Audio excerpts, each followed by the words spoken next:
नमस्कार दोस्तों, मैं सुभाष यादव। आज दिल्ली पुलिस के सिलेक्टेड कैंडिडेट से मिलाएंगे हम आपको और फाइनल पेपर से लेकर फाइनल सिलेक्शन हुआ है वो पूरी डिटेल्स बताएंगे। भाई का 29-30 तारीख को डॉक्यूमेंट्स भी जमा होंगे और फाइनल सिलेक्शन हुआ है, किस कैटेगरी से हुआ है, कैसे तैयारी की है और रनिंग में कितनी तैयारी की है, वो सारी डिटेल्स आपको बताएंगे। चैनल पर नए हो तो सब्सक्राइब ज़रूर कर देना और जानते हैं भाई से।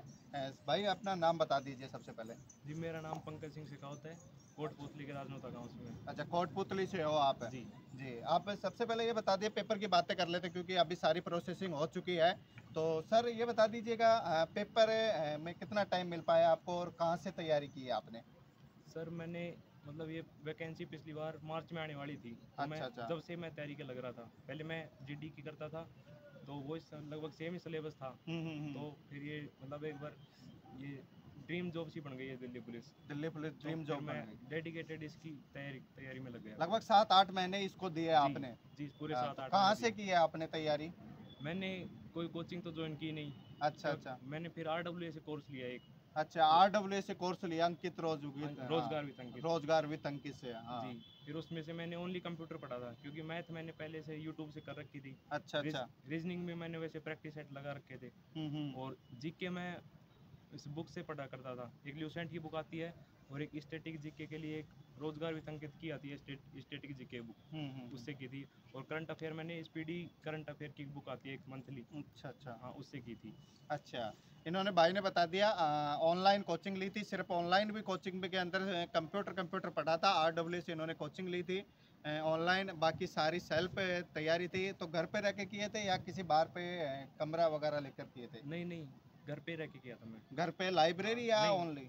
नहीं, लाइब्रेरी नहीं, अपना एक रूम अच्छा, अलग ही रूम ले रखा था। सेटअप कर रखा था हाँ। एक लाइब्रेरी की तरह और वहीं पढ़ाई करते थे और ऑफलाइन इन्होंने तैयारी की है।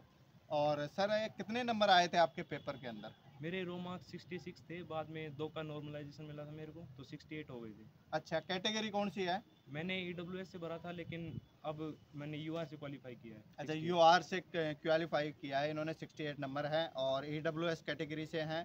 बहुत बहुत धन्यवाद भाई को। और अब बता देते हैं हम आपको कितने टाइम में इन्होंने रेस की तैयारी की। तो आप आंसर की आने के बाद में रनिंग की तैयारी की थी या रिजल्ट आने के बाद में रनिंग की तैयारी की थी? नहीं नहीं, अब देखो, रिजल्ट का वेट मैंने नहीं किया। मैंने जिस दिन हम्म। पेपर, मुझे पता था मेरी रेस हो जाएगी, क्योंकि हम्म मैं पहले एयरफोर्स की तैयारी करता था, तो हम्म। पहले से मेरी थोड़ी ठीक थी। तो जिस दिन मेरा 29 तारीख को पेपर था, तो मैंने अगले हम्म। दिन से रेस शुरू कर दी थी।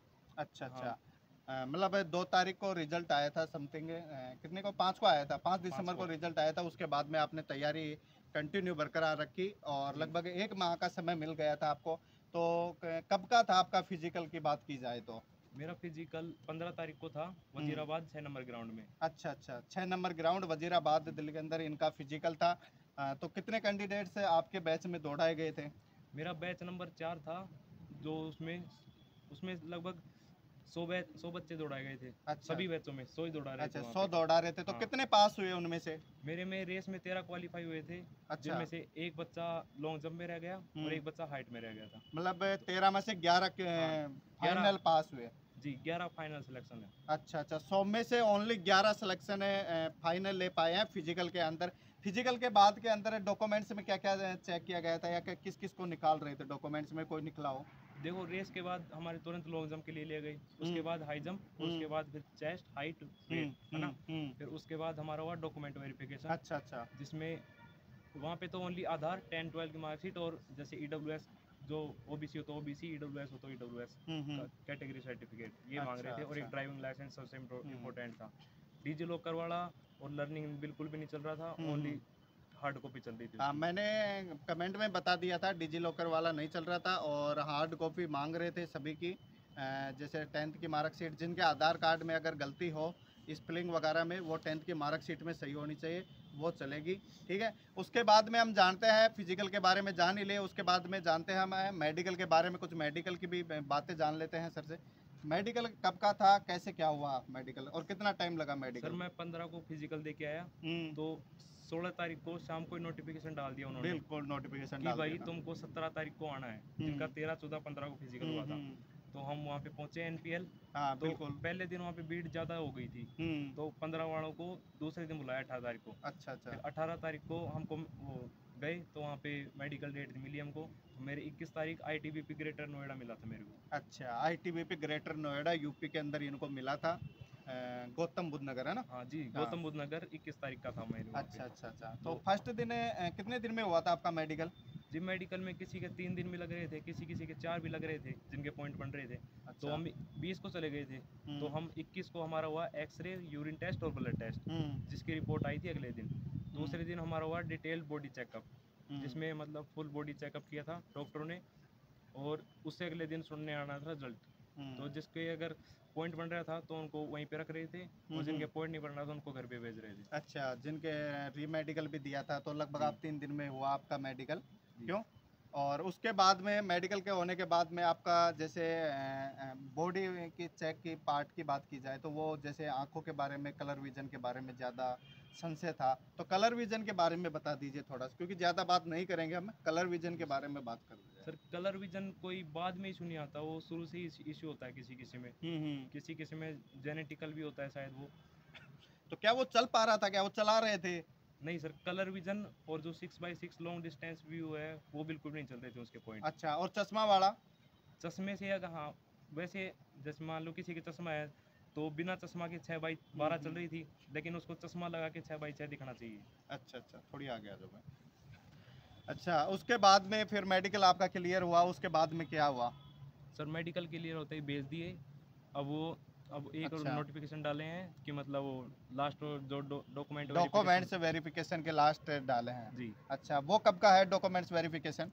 सर वो रोल नंबर के हिसाब से है, जैसे मेरा आया है 30 तारीख को। 30 तारीख को मुझे एनपीएल जाना है और वहाँ पे डॉक्यूमेंट वेरीफाई करा के अच्छा आने अच्छा, हैं। तो आप क्या क्या डॉक्यूमेंट अभी तक रेडी करके रखे हो? भाई के कमेंट आ रहे थे, मैं बता देता हूँ आपको, तो जिनका भी है 30 तारीख का, 28 तारीख से चालू है शायद, 28 तारीख, 29 तारीख, 30 तारीख, 31 तारीख, 4 दिन डॉक्यूमेंट्स वहाँ जमा होंगे एनपीएल के अंदर, और इनसे जानेंगे इन्होंने क्या क्या डॉक्यूमेंट्स तैयार कर रखे हैं। तो आप क्या क्या डॉक्यूमेंट्स तैयार कर रखे हो? सर मेरे लगभग सारे डॉक्यूमेंट तैयार हैं, जैसे ड्राइविंग लाइसेंस हो गया, 10 12 की मार्कशीट हो गई, बिल्कुल। आधार कार्ड, मूल निवास और हम्म। कास्ट सर्टिफिकेट, और एक पुलिस वेरिफिकेशन मांग रहे हैं। हम्म। तो पुलिस वेरिफिकेशन कोई बोल रहा है कि मतलब पुलिस स्टेशन वाला नहीं, वो जो फॉर्म में निकाले हैं ऑनलाइन? हाँ, अच्छा वही डाउनलोड करके अच्छा। उनकी कॉपी निकलवा कोई के लेके जानी कमेंट है। आया था मेरे पास एसडीएम के जैसे कोई सिग्नेचर वगैरह चाहिए, तो वो कोई सीन है उसके अंदर? हाँ, वो कैरेक्टर सर्टिफिकेट पे है शायद। कैरेक्टर अच्छा। सर्टिफिकेट पे किसी शायद गवर्नमेंट टीच कोई बोल रहा है गवर्नमेंट टीचर के साइन करा जाओ, कोई बोलता है एसडीएम की करानी है। अच्छा, ये था उसके अंदर। बाकी सिलेक्टेड हुए हैं, इनसे सारी बातें जान ही ली है हमने, और एक बार और भी पूछ लेते हैं जो कुछ रह गया हो।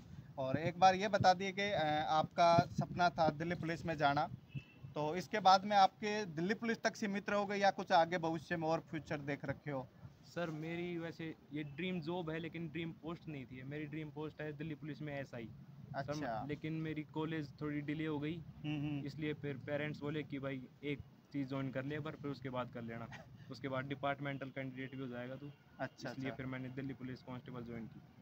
तो आपने पहले भी कोई पेपर क्लियर किया था या क्या फर्स्ट अटेम्प्ट था, फर्स्ट पेपर ही क्लियर था, उसके बारे में कुछ बता दीजिए। सर दिल्ली पुलिस का ये फर्स्ट अटैम्प्ट था मेरा। अच्छा, दिल्ली पुलिस का फर्स्ट जी अटेम्प्ट सर। था और फर्स्ट में क्लियर हो गया। जी सर। इससे पहले कोई और किसी वैकेंसी का आपने पेपर दिया हो और क्लियर हुआ हो? इसलिए इससे पहले sir CRPF head constable ministerial की वैकेंसी आई थी। वो अच्छा पेपर क्लियर है, लेकिन सर वो मैं उसमें टाइपिंग है, वो तो मेरे को टाइपिंग नहीं आती। अच्छा, टाइपिंग नहीं आती जी सर। सीआरपीएफ के अंदर। अच्छा, और कोई पेपर? उसके बाद सर एक एसएसबी हेड कांस्टेबल कम्युनिकेशन का हुआ था। वो अच्छा। पेपर क्लियर है और फिजिकल भी क्लियर है सर उसमें।